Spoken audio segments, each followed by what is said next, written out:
Voilà, les deux en même temps. Je vous propose de commencer donc nos travaux. Nous avons donc à l'ordre du jour le projet de décret et ordonnance conjoint de la région de Bruxelles-Capitale, la commission communautaire commune et la commission communautaire française, modifiant les articles 25, 27 et 28 des décrets et ordonnances conjoints de la région de Bruxelles-Capitale, la commission communautaire commune et la commission communautaire française du 16 mai 2019 relatif à la publicité de l'administration dans les institutions bruxelloises. Alors, avant d'entamer nos travaux, nous devons procéder à l'approbation du règlement d'ordre intérieur. Et ce règlement d'ordre intérieur a fait l'objet d'un avis donc favorable des bureaux élargis du Parlement francophone bruxellois et du Parlement de la région de Bruxelles-Capitale et de l'Assemblée réunie de la commission communautaire commune. Et donc, je vous demande si, sur ce projet de règlement d'ordre intérieur, vous avez une question, un commentaire, une critique. Non, donc voilà, je pense que nous pouvons dès lors procéder à l'adoption de ce règlement.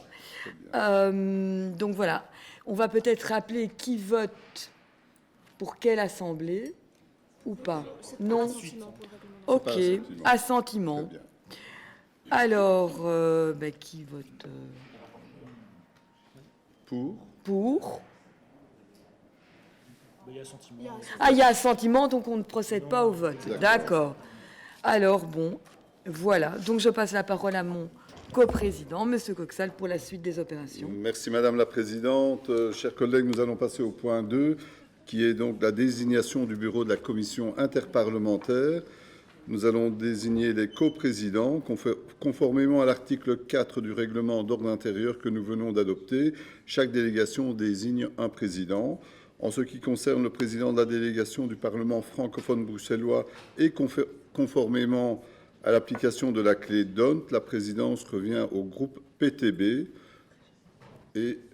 Alors je désigne M. Luc Van Coenberg. C'est bizarre parce qu'il n'est pas là, mais on m'a dit de dire ça. Voilà. Très bien. Merci. Et donc, M. Luc Van Coenberg est désigné en qualité de président de la délégation du Parlement francophone bruxellois. La présidence de la délégation du Parlement de la région de Bruxelles-Capitale et de l'Assemblée réunie de la commission communautaire commune, conformément à l'application de la clé DONT, revient au groupe MR. Et moi, je propose Madame Durcel, qui préside actuellement une autre commission et qui est excusée, qui nous rejoindra ultérieurement. S'il y a accord, pas de remarques? Très bien.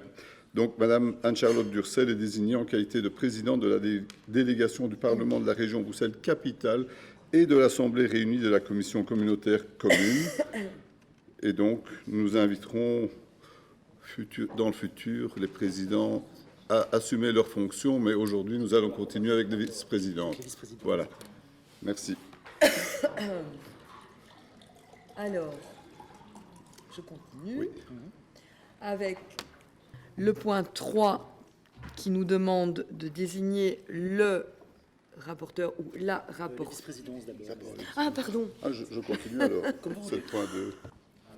Donc, je vais poursuivre au point 2.1, désignation des vice-présidents.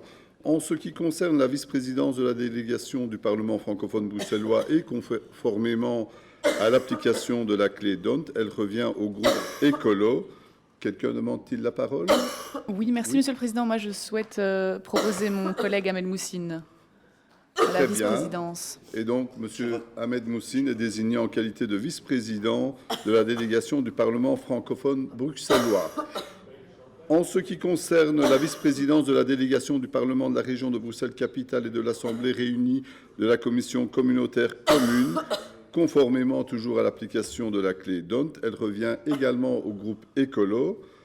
Y a-t-il une demande de prise de parole?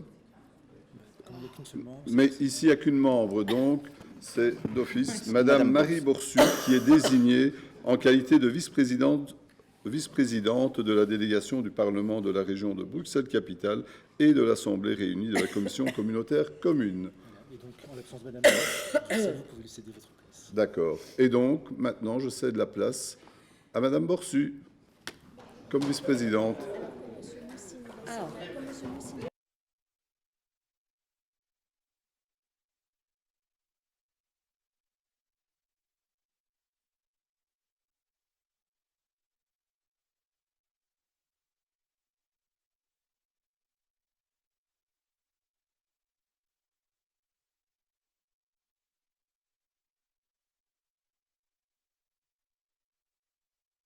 Je vais passer au point 3 et je garde cette coprésidence puisque M. Moussine va devoir nous quitter. Voilà, c'est ça. Et donc le point 3, c'est la nomination du rapporteur ou de la rapporteuse. Et donc il y a une proposition. Ja, inderdaad, mevrouw de voorzitter. Ik wou graag meneer De Bok voorstellen Monsieur als De Bock. verslaggever. Voilà, je dois juste attirer l'attention donc de Monsieur De Bock sur le fait que ce projet de décret et d'ordonnance conjoint est à l'ordre du jour de la plénière du 26 avril. Et donc, dans la matinée, me dit-on, au plus tard. Donc voilà pour votre agenda, Monsieur De Bock. Voilà du côté du PRB. Et maintenant, nous devons désigner donc un auteur de rapport pour le PFB. Eh oui. C'est l'inverse. C'est l'inverse. Toi, c'est PFB, moi, c'est Monsieur De Bock, c'est pour le PFB. Qui a présenté Monsieur De Bock? Ben oui. Ah, Mais c'est pas la bonne délégation. Mais ça peut être Monsieur De Bock.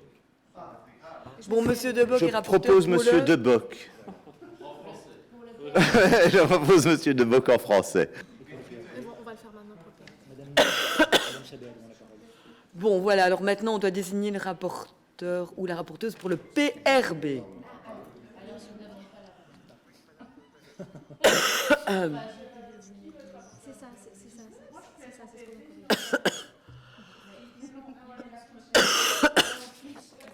Non, il n'y a pas de membre des filles au PRB. Non, non, non. LPRB, en fait.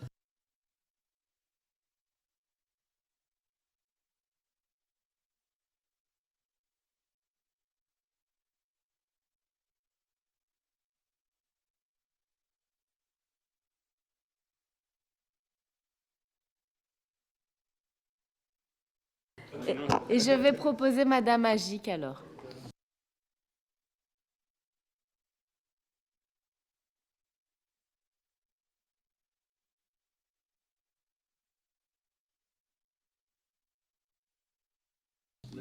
Madame Agix pour le PRB? Oui.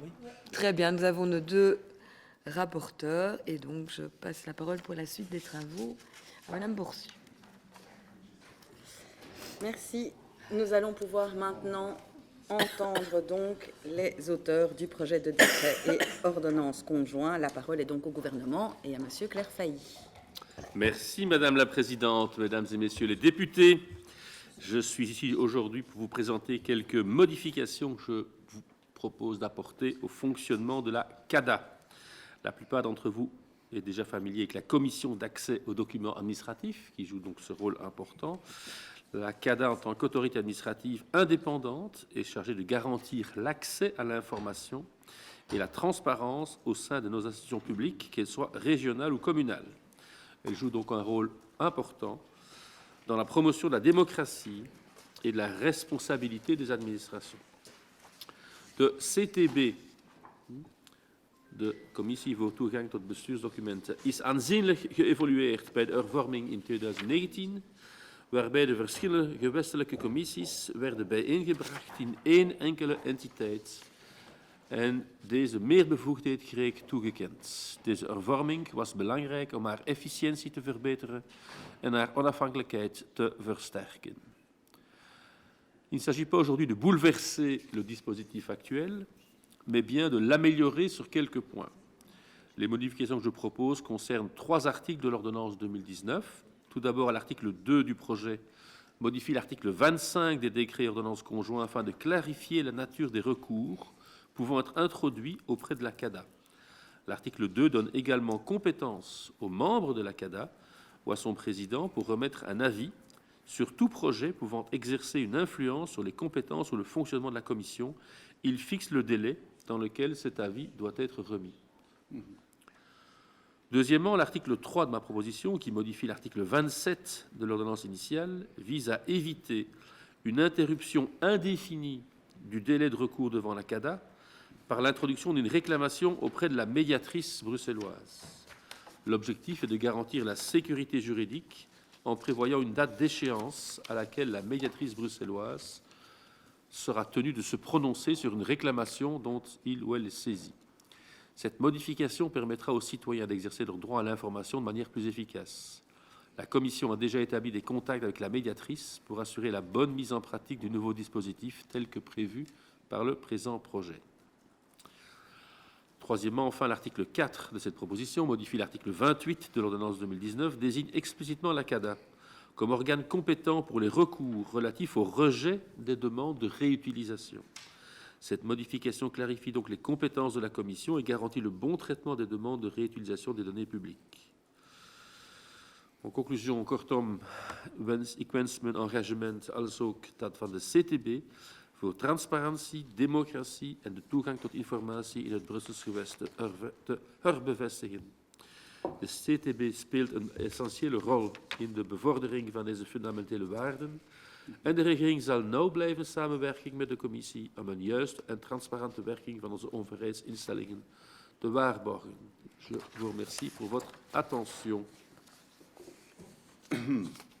Nous vous remercions, Monsieur le Ministre. La parole est maintenant à la Commission. Et qui la demande? Monsieur Coxal. Oui, je vous remercie, Madame la Présidente. Je serai très bref et je remercie Monsieur le Ministre pour sa présentation qui concerne, entre autres, justement des ajustements sur d'ordre technique et qui vise à simplifier les procédures en cas de recours auprès de la CADA. Je voudrais juste savoir comment est-ce que les délais de 4 mois comme délai raisonnable ont été déterminés. Est-ce que, si Monsieur le Ministre pourrait nous dire quels sont les critères qui ont permis de déterminer ce délai raisonnable de 4 mois et s'il aurait également une idée sur quel est en moyenne les délais habituels de la médiatrice pour remettre également un avis. D'avance, je le remercie pour ces réponses et nous soutiendrons évidemment ce décret et cette ordonnance. Je vous remercie. Y a-t-il d'autres demandes de parole? Oui. Dank u wel, mevrouw de voorzitter, en bedankt aan de minister voor de toelichting. Ook voor Groen is de toegang tot bestuursdocumenten een absoluut fundamenteel element van een transparante democratie. En ik heb in het verleden zelf kunnen vaststellen dat dat niet zo gemakkelijk is. Ik heb een tijdje terug via de CTB geprobeerd om documenten te bekomen die ondertekend waren door de minister van Financiën, maar dat is toen niet gelukt. Ik denk dat de werking al verbeterd is sinds dat in 2019 er een hervorming is gekomen en dat dit ontwerp er verder zou toe bijdragen om daar een meer effectief orgaan van te maken. Ik wou 3 vragen stellen aan de minister. Eén is ja, we hebben die vervelende asymmetrie aan Nederlandstalige kant. Dus de VGC is niet betrokken in het geheel omdat er geen decretale macht is. Daar zijn er initiatieven genomen om daar een soort afstemming te organiseren op dat vlak. Een tweede punt is, kunt u een voorbeeld geven van het verloop van de timing van een aanvraag op basis van deze ordonnantie? Dus als ik het juist begrijp, gaat iemand naar de commissie voor toegang tot bestuursdocumenten en loopt er dan een termijn, maar kan die termijn onderbroken worden als er ook een klacht is bij de ombudsdienst? Maar het lijkt mij interessant voor een goed begrip dat u dat kon toelichten aan de hand van een concreet voorbeeld, hoe die bepalingen zouden werken. En tenslotte, er waren een aantal opmerkingen van de Raad van State over de grond die ontbrak om dit te kunnen installeren. En ik vroeg me af hoe u daarmee bent omgegaan. Dank u wel om dat toe te lichten. Dank u wel, meneer Verstraeten. La parole est maintenant, je pense, à monsieur Moussine. Oui. Je souhaite insister, comme mes collègues, sur l'importance de la publicité administrative et lors de la présentation du rapport annuel de la CADA, on en revient chaque fois justement à l'importance de cette institution. Et ce que je trouve d'extrêmement intéressant, Monsieur le Ministre, par rapport aux modifications que vous apportez aujourd'hui, c'est que c'est le reflet de ce qui a été dit lors des auditions. Très souvent, sur la question de l'articulation avec la médiation et les risques que ça pouvait provoquer, ça a été soulevé par les responsables de la CADA et vous apportez une réponse. Je trouve ça vraiment extrêmement intéressant de constater en fait que le travail qu'on fait lors des auditions des rapports de la CADA sont traduits dans un texte. Et ça, je voulais le saluer. J'apporterai juste un élément et qui n'est pas directement lié au texte, c'est toujours cette question d'accès facile par rapport à Internet au site de la CADA. Je veux dire que c'est bien d'avoir des rapports complets, mais lorsqu'on va sur le site, la difficulté pour accéder et l'absence aussi de jurisprudence d'une certaine manière, savoir ce à quoi on peut avoir accès ou pas, est problématique. Et donc j'insiste vraiment pour que lors d'une prochaine réforme, l'accès au rapport soit facilité. Je vous remercie. Alors, d'autres demandes de parole dans la discussion générale? Non. Oui, monsieur. Monsieur Obolensky ou bien... Je ne sais pas quel était le premier qui avait levé son doigt. J'y peux encore parce qu'ils ont été intervertis, tu vois. Comme ça, je suis plus fluide. Vas-y. Merci. Dank u wel, mevrouw de voorzitter. Ik ben blij dat de minister zijn engagement voor transparantie en openbaarheid van bestuur nog eens bevestigt. Ik heb zelf helaas een andere ervaring, een beetje gelijkaardig als meneer Verstraeten. Heb ik veel documenten proberen op te vragen, regeringsbeslissingen, documenten van de regering, voorbereidende documenten, allemaal voorzien in het gemeenschappelijk decreet en ordonnantie, maar ik heb die documenten nooit of bijna nooit kunnen ontvangen. Zeker niet structureel. En ik betreur dat, want ik denk dat de regering en ook de minister vandaag het engagement bevestigt, maar in de praktijk is het niet evident om regeringsdocumenten te bekomen, zelfs niet als parlementslid, dus je kan je echt vragen stellen over hoe dat is als burger. Maar goed, ik heb hier 5 jaar een constructieve rol gespeeld. Ik zal het vandaag ook proberen blijven doen. Het gaat vandaag dan ook eerder om een technische wijziging of een technische wijziging die evenwel belangrijk is, want het de verhouding met in het bijzonder de ombudsvrouw regelt. En daarbij vraag ik me toch af waarom hoe die termijn van 4 maanden is bepaald, die er eigenlijk toe leidt als er 4 maanden geen antwoord komt van de ombudsvrouw, dat er dan de CADA verder kan en riskeert, omdat hij anders riskeerde geblokkeerd te blijven tot in de oneindigheid.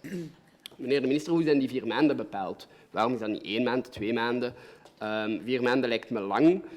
In het oorspronkelijk voorontwerp stond dat je dan ook nog van de ombudsvrouw een attest moest krijgen dat ze niet geantwoord heeft. Dat lijkt me helemaal vreemd. Je moet dan komen zeggen, ik heb niet geantwoord, dus de CADA mag het overnemen. Dat is er gelukkig uit, maar die 4 maanden is blijven staan. Ik vraag me af waarom. Ten tweede sluit ik aan bij de opmerking van de Raad van State. Wat is er gedaan met die opmerking? Die stelt in het bijzonder artikel 2 van het voorontwerp, waar de bevoegdheden van de CADA beter, explicieter moeten worden toegekend.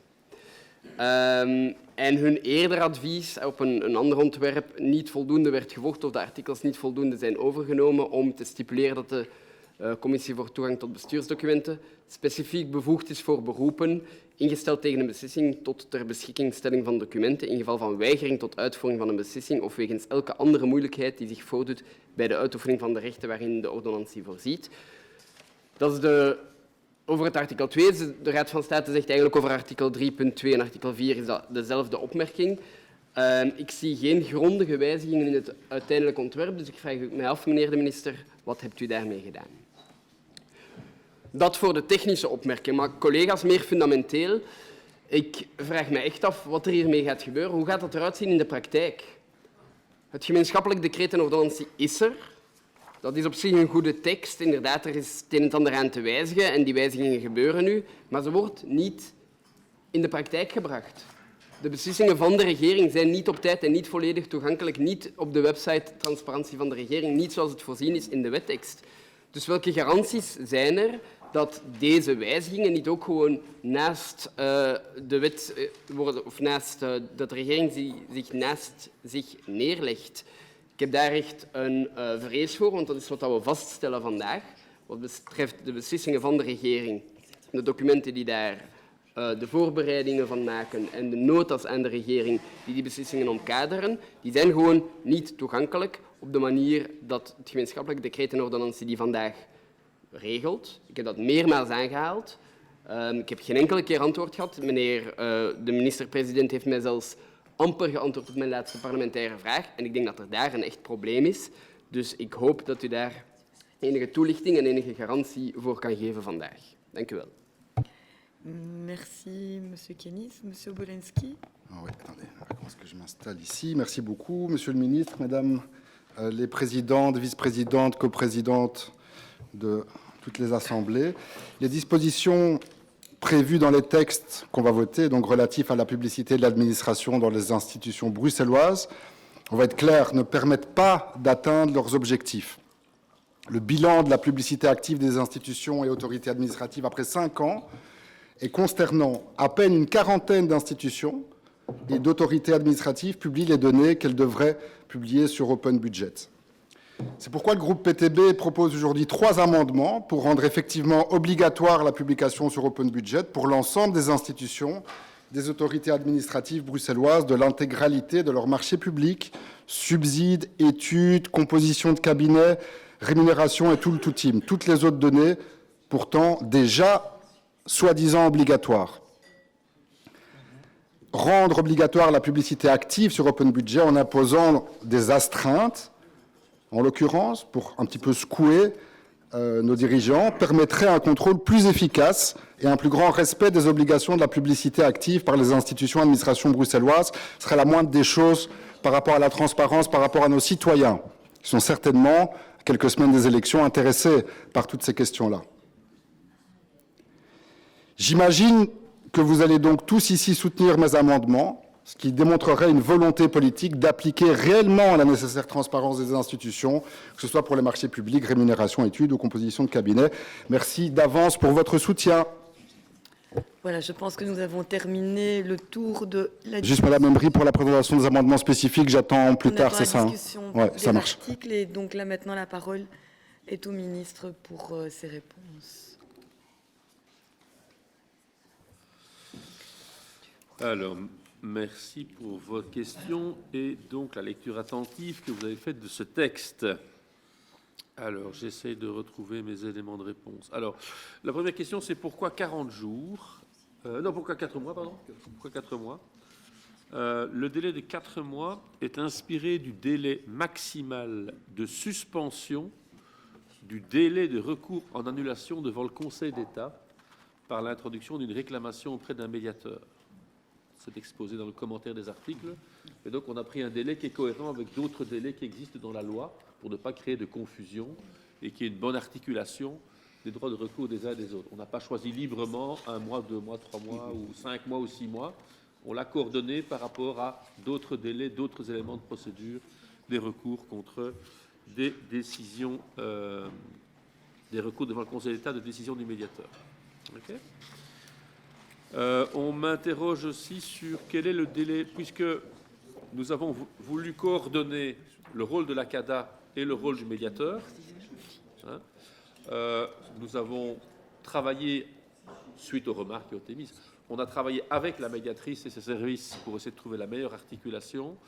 Et le délai moyen de traitement par le service de médiation est d'environ 30 jours.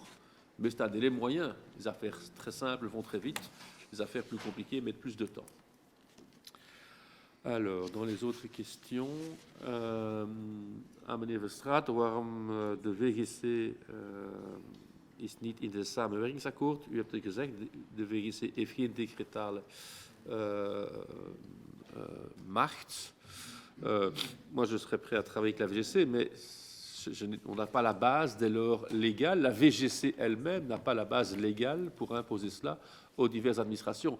Elle pourrait le faire par voie administrative. De college van de VGC zou kunnen beslissen toegang te geven aan de CTB. Maar dat moet de college zelfs de initiatief nemen, ik niet. Ik ben tot nu toe geen lid van de GDGC. Mijn vraag was dus inderdaad of er initiatieven zijn genomen op dat vlak. Ik weet dat uw collega Gats betrokken was bij het ontwerpen van deze ordonnantie en is ook, Ja, dus is ook actief in de van mijn VGC. kant niet, maar we blijven open aan elk initiatief dat de VGC zou nemen in dit verband. Pour le délai moyen ombudsman des CADA, je vous ai donné les éléments de réponse. Et sinon, je vous renvoie au rapport de la CADA, qui est publié chaque année, tous les chiffres, et qui vous est présenté régulièrement ici. Alors, une remarque du Conseil d'État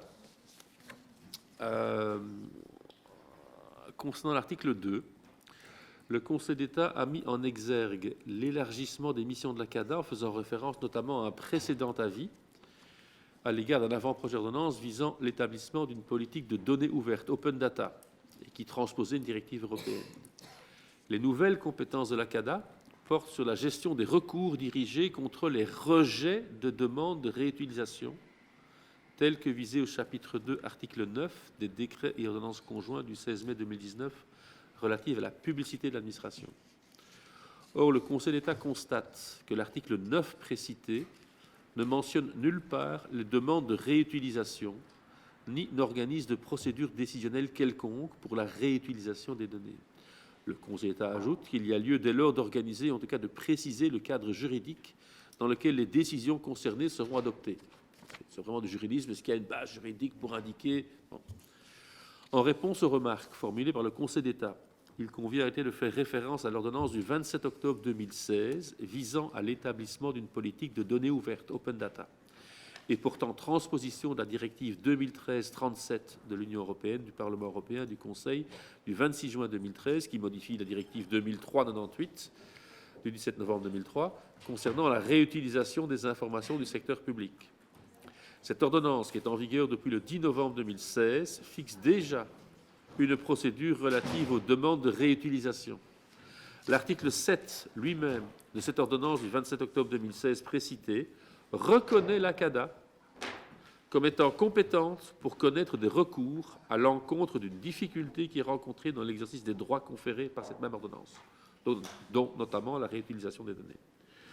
Aussi, la volonté législative consiste ici uniquement à clarifier les missions de la CADA en listant exhaustivement les missions qui lui sont attribuées en vertu de plusieurs législations, et ce, de façon à faciliter la compréhension du citoyen lambda par rapport aux compétences de la CADA. Donc, on recite ici des compétences que l'ordonnance de 2016, mais aussi celle de 2019, donne à la CADA.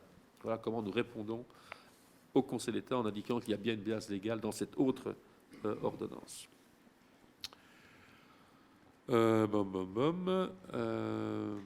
Alors oui, je prends la remarque de M. Moussine, qui est une remarque qu'on a régulièrement sur l'accès aux rapports et éléments de la CADA. Donc c'est plutôt une question d'investissement en informatique, soyons clairs, et donc de partage de toutes les priorités d'informatique auxquelles le gouvernement doit satisfaire. Et malheureusement, en raison de l'ordonnancement des choix de priorité entre toutes les directions générales et tous les ministres, on n'est pas encore parvenu à pouvoir investir des moyens pour améliorer cette accessibilité. Ça reste une des choses qui reste à faire, bien évidemment.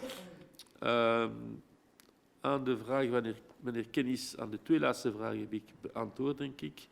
Aan zijn vraag over de toegang op regeringsdocumenten. Les documents du gouvernement ne sont pas des documents administratifs. Donc ils ne sont pas visés par ce document en raison des principes de séparation des pouvoirs. Donc ce texte-ci, ce régime juridique-ci, ne peut pas porter sur le texte du gouvernement. Bien sûr qu'intellectuellement, dans l'accès à l'information, tout fait sens, ça a du sens. Mais la séparation des pouvoirs fait que ce texte-ci ne peut pas couvrir, et ne couvrira jamais, l'accès aux documents du gouvernement. Et donc ça reste très clairement... In actieve transparantie zijn er een aantal maatregelen in het gemeenschappelijk decreet, een ordonnantie dat zegt dat er een aantal beslissingen moeten gepubliceerd worden met de documenten, en dat gebeurt vandaag gewoon niet. Donc j'accepte son constat. Il n'y a aujourd'hui pas à mon sens, aussi suffisamment de transparence là-dessus, et je le renvoie au ministre-président qui est chargé de la chancellerie et qui doit organiser ses propres services pour pouvoir assurer une transparence qu'offrent d'ailleurs d'autres gouvernements dans ce pays. Voilà. Je ne m'étendrai pas plus sur cette question. Voilà, nous avons terminé, je pense, avec la discussion générale et je vais céder la parole à la coprésidente pour la poursuite de nos travaux avec la discussion des articles. Est-ce qu'il y a peut-être avant cela une volonté d'un des commissaires de pouvoir poser une réplique? Alors, discussion et vote des articles. Pour rappel, les propositions au projet de décret et d'ordonnance conjoints sont adoptées au sein de la commission interparlementaire à la majorité absolue des membres de chaque délégation, y compris une majorité absolue des suffrages dans chaque groupe linguistique de la délégation du Parlement de la région bruxelloise et de l'Assemblée réunie de la commission communautaire commune. Alors, pour l'article 1er, est-ce que quelqu'un demande la parole? Non. C'est un ajout. Vous me faites signe alors, hein, parce que c'est les services qui ont toiletté ça, je pense. On va d'abord voter sur l'amendement. On va d'abord voter. Nous allons d'abord voter sur l'article 1er. Ensuite, il y aura la présentation de l'amendement et un vote sur l'amendement à l'article 1er. Alors, nous allons procéder pour chacune de nos assemblées. Et donc, je vous cède la parole pour le vote de la délégation francophone. Premier vote. Donc, nous votons donc sur l'article 1er. Et donc, je vais demander donc à la délégation du PFB de se prononcer. Dois-je vous rappeler les noms? Je le rappellerai une fois. Donc, soyez attentifs. La délégation PFB est ainsi constituée. Madame, pour le PS, donc Madame Agic, moi-même, et en remplacement de Monsieur Icasban, Madame Chabert. Pour le MR, Madame Durcel et Monsieur Coxal. Pour la délégation écolo, Monsieur Moussine et en remplacement de Madame Tar, Madame Lecoq. Pour le PTB, en remplacement de Monsieur Van Coenbergs, Monsieur Obolensky. Et pour des filles, nous avons Monsieur Debock. Est-ce que tout le monde a été attentif? Puis-je procéder au vote? Oui. Qui est pour l'article 1er? Non, c'est Madame Chabert. Non, vous êtes dans l'autre délégation. Il me manque une personne. Du coup, Monsieur Bolinski, je ne sais pas ce qu'il fait. Oui, vote pour. Alors, oui, vote pour. Épreuve contraire. Abstention. Monsieur Bolinski n'a pas voté. Monsieur Obolensky ne vote pas. Monsieur Obolensky ne vote pas. Alors, en fait, vous avez un droit de vote puisque vous remplacez Monsieur Van Coenberg pour la délégation PFB. Donc j'ai ouvert le vote. Il y a 8 votes pour. Il n'y a pas d'abstention. Est-ce que vous votez? Tout simplement. Ah, c'est une question. Oui. Oui. Non, je vote pour.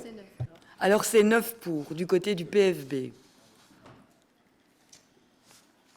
Alors, pour la délégation du Parlement de la région de Bruxelles-Capitale, donc il y a... On va répéter les noms. En tant que votants, Madame Agic, Madame Lahanan, Monsieur Coxal, Madame Durcel, moi-même, Monsieur Obolensky et Monsieur Verstraat.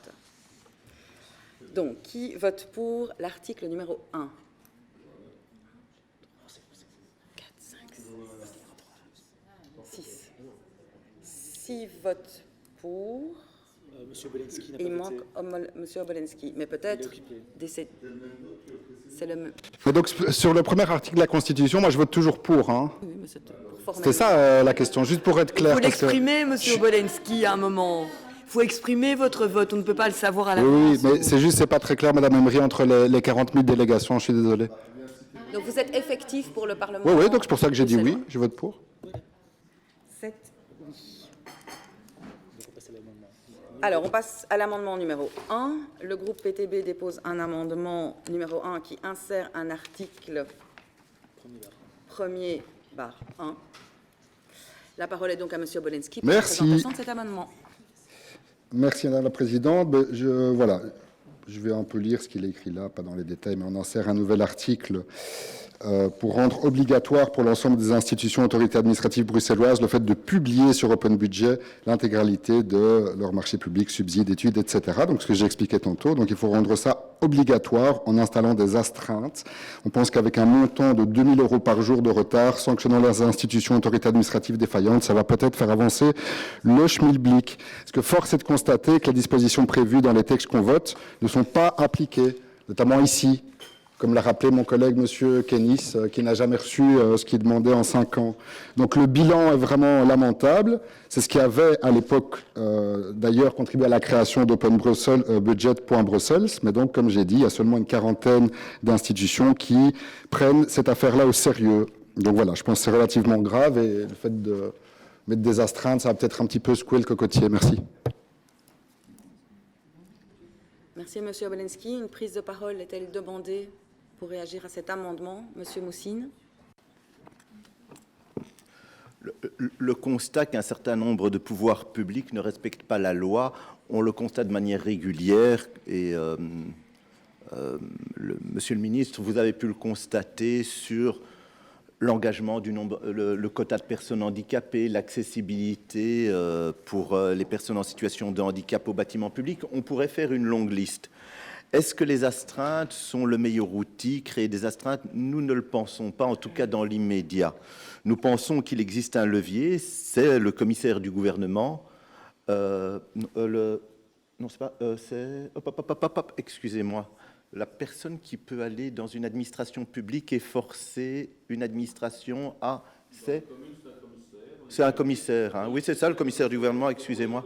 Voilà. Et je pense que nous avons eu des débats en commission intérieure. Nous continuons à penser que c'est cet outil-là qui existe et qui devrait être utilisé. Nous pensons que si le gouvernement l'utilise 1 ou 2 fois, ça rappellerait à l'ordre les pouvoirs publics. Mais encore une fois, l'astreinte ne nous semble pas le meilleur outil. Ce sera mettre en œuvre beaucoup de moyens. Ce seront des moyens destinés aux citoyens qui ne seront pas utilisés pour les citoyens. Voilà, les premières victimes seront les citoyens. Donc, c'est cette option du commissaire qui nous semble la plus opportune et nous invitons vraiment le gouvernement à utiliser ce levier.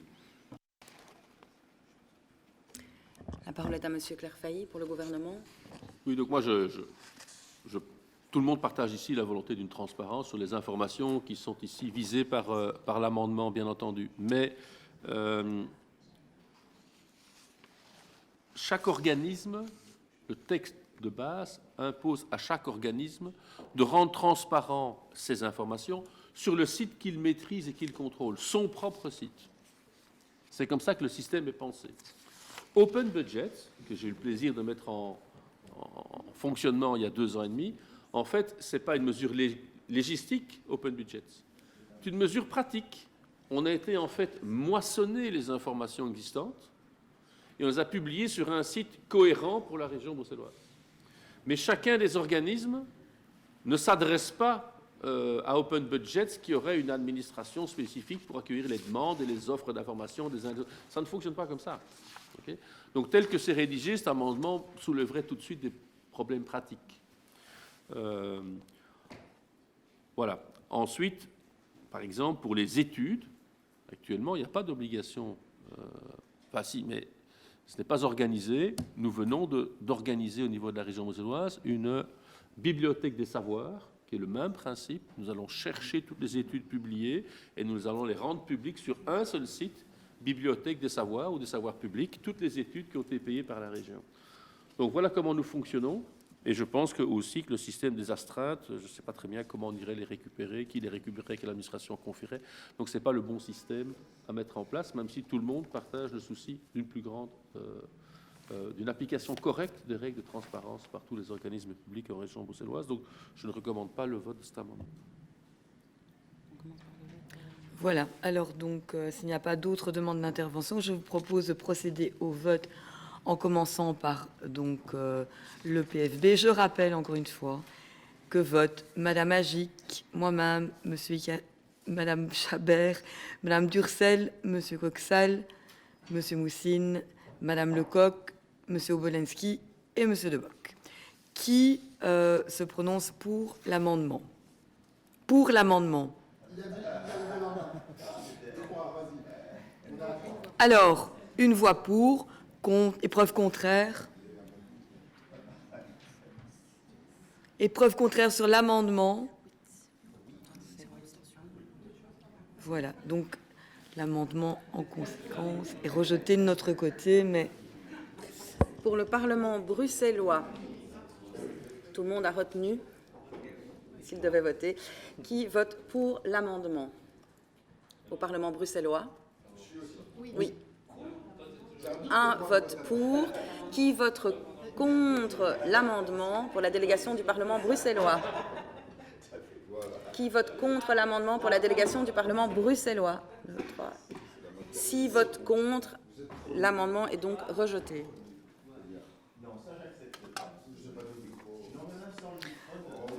Voilà. Alors, je peux en panache. Alors, article 2, donc il n'y a pas d'amendement, donc s'il n'y a pas de prise de parole, je vous propose de passer immédiatement au vote, en commençant par le PFB, qui est pour l'article 2. Il n'y a pas d'amendement sur l'article 2. Donc normalement, nous sommes à 8. Qui est contre, preuve contraire sur l'article 2. Ben non, puisque... Voilà, et pas d'abstention. Oh, monsieur a voté, monsieur. Monsieur Obolensky, vous avez voté quoi sur l'article 2? Si. Voilà. Allez.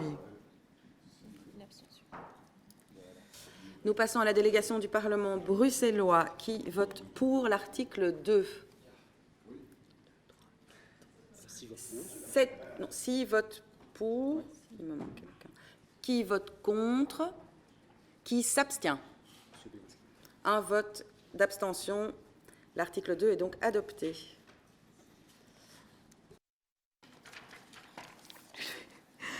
Alors, à l'article 3, nous sommes saisis d'un amendement qui porte donc le numéro 2, qui a été déposé par M. Obolensky, Van Coenberg et Bowens. Et donc, je vais proposer donc à M. Obolensky de nous le présenter. Alors, votre amendement, donc, numéro 2 à l'article 3. Oui, merci. Donc, c'est l'amendement. Donc, remplacer les mots à l'expiration d'un délai de 4 mois par 1 mois. Alors, bon, soyons clairs, depuis 5 ans, l'appel au médiateur, en fait, ça n'a servi qu'à une chose, c'est retarder inutilement l'application de la décision de la CADA, seule compétente en la matière, déjà. Donc, on pense que ce n'est pas indispensable. Et puis, 4 mois pour un simple rappel de transmission de documents, voilà, c'est pas sérieux. Merci. Voilà. Est-ce que cet amendement appelle un commentaire ou une intervention de votre part? Non. Donc, je propose... Ou du gouvernement. On a expliqué tout à l'heure pourquoi 4 mois. Donc, voilà. Je pense que ça a été assez bien expliqué. Moi, je pensais que le PTB allait retirer son amendement suite aux remarques du ministre. En tout cas, les remarques du ministre nous ont convaincus. Et nous ne pensons pas, vraiment pas, que faire appel à un médiateur est une perte de temps. Au contraire, ce que nous avons eu comme retour, c'est que c'était plutôt utile et que ça avait pu éclairer et faire avancer la jurisprudence. Donc nous sommes pour de la médiation et les remarques du ministre nous ont convaincus. Je vous remercie. Nous n'avons pas été convaincus de notre côté par les remarques du ministre. Vous avez bien noté au niveau du rapport. Voilà, donc nous allons procéder au vote de cet amendement numéro 2 à l'article 3. Donc, du côté PFB, qui est pour l'amendement. Vous n'êtes pas pour votre amendement, Monsieur Obolensky? Je vous provoque, Madame la Présidente. C'est égal pour moi. Excusez-moi. Voilà, épreuve contraire.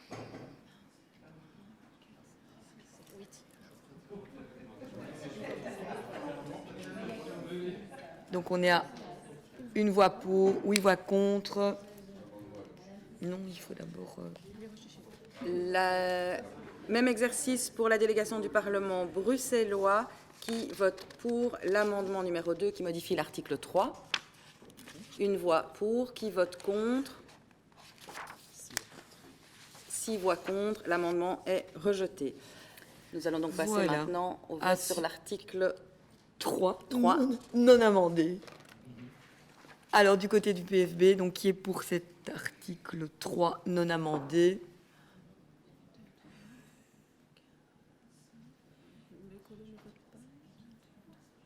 Pour l'instant, j'ai 6 votes. Est-ce qu'on peut être un peu attentif, hein? Oui. Levez sa main haut. Donc, on est 8. Alors, épreuve contraire, M. Obolensky, ou abstention? Abstention, oui.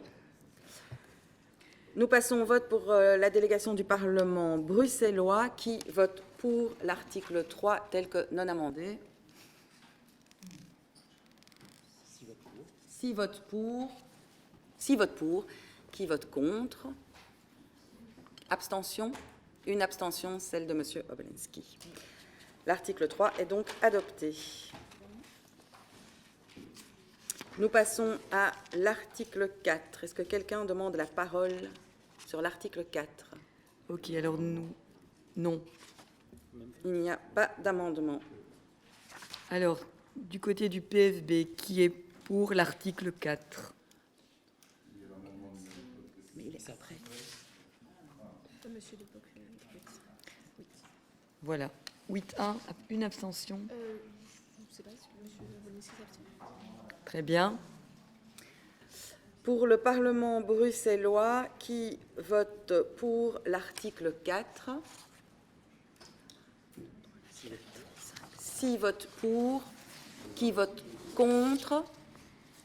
Y a-t-il une abstention pour l'article 4? Oui, une abstention. L'article 4 est adopté. Il y a un amendement numéro 3 déposé par le groupe PTB qui insère un nouvel article 4/1. La parole est donc à Monsieur Obolensky pour la présentation de cet amendement. Merci, voilà, c'est notre dernier amendement.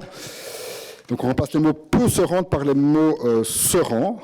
Donc le président de la commission et les membres qu'il désigne se rend sur place pour prendre connaissance et copie du document administratif, etc. Donc voilà, en 5 ans, ça s'est jamais produit. On parle de centaines d'institutions bruxelloises concernées, il y en a seulement 40 qui ont rendu. Le chiffre est vraiment risible, hein. Regardez un petit peu ce que ça correspond en termes de graphique, c'est hallucinant. Donc voilà, je pense qu'il faut vraiment... Voilà, on est en train de voter un texte sur des choses que vous-même n'appliquez pas ici au gouvernement bruxellois. Donc voilà, on peut envoyer un signal positif en votant ce dernier amendement. Merci. Quelqu'un demande-t-il la parole à propos de l'amendement numéro 3? Monsieur Verstraat. Ja, ik ben gewoon niet overtuigd dat het een goed idee is. Dus eigenlijk stelt de PTB-fractie voor om de voorzitter van de commissie voor toegang tot bestuursdocumenten te verplichten om altijd ter plaatse te gaan om documenten zelf te gaan bekijken. En ik denk niet dat dat nodig is.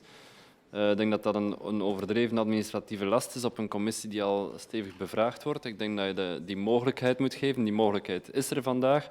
En die voorzitter kan dat beslissen om te doen wanneer hij dat wil. En als hij dat niet doet, dan moet je misschien vragen waarom niet. Maar ik denk dat het geen goed idee is om als wetgever te zien, ja, dat is nog niet gebeurd, dus vanaf nu gaan we het verplichten. Dat denk ik is geen goede reflex. Cet amendement appelle-t-il d'autres réactions? Non. Donc nous allons pouvoir passer au vote. Voilà, donc nous votons sur cet amendement numéro 3 qui vise donc à introduire un article 4/1. Qui est pour cet amendement? Épreuve contraire. Voilà. Au niveau du Parlement bruxellois, qui vote pour l'amendement? Une voix pour. Qui vote contre l'amendement? 6 votes contre. L'amendement est rejeté. Tu peux faire le 5, je ferai le vote sur l'ensemble. Alors, nous allons donc maintenant procéder au vote sur l'ensemble du projet. Ah non, l'article 5 ah, il a disparu. Ah, je ne l'ai pas. Voilà. Nous allons donc procéder au vote sur l'article 5. Nous allons commencer PFB. par le Parlement francophone. PFB, donc qui est pour l'article 5? Épreuve contraire ou abstention, Monsieur Obolensky. Et pour le Parlement bruxellois, qui vote pour l'article 5? 6 votes pour. Abstention pour l'article Voilà. 5. Une abstention. Alors, nous allons L'article est maintenant donc adopté. procéder au vote de l'ensemble du projet de décret et ordonnance conjoint. Le vote se déroulera en 3 temps. Le vote des membres de la délégation du PFB, le vote des membres du groupe linguistique français de la délégation du Parlement bruxellois et de l'Assemblée réunie, et le vote des membres du groupe linguistique néerlandais de la délégation du Parlement bruxellois et de l'Assemblée réunie. Bon. Ça va? Je dois vous rappeler les noms? Ça va aller. Alors, pour le Parlement francophone bruxellois, qui est pour donc l'ensemble du texte? Qui est contre? Qui s'abstient? Monsieur Obelinski, voilà. Ensuite, pour le groupe linguistique français de la délégation du Parlement bruxellois, qui vote pour? 5. Qui s'abstient? Une abstention. Et qui vote contre? Il n'y a pas de contre. Alors maintenant, pour le groupe linguistique néerlandais de la délégation du Parlement bruxellois, qui vote pour? Une voix pour. L'ensemble du projet tel qu'amendé. Non amendé. Bah oui, bah oui. Est donc adopté. Bah oui.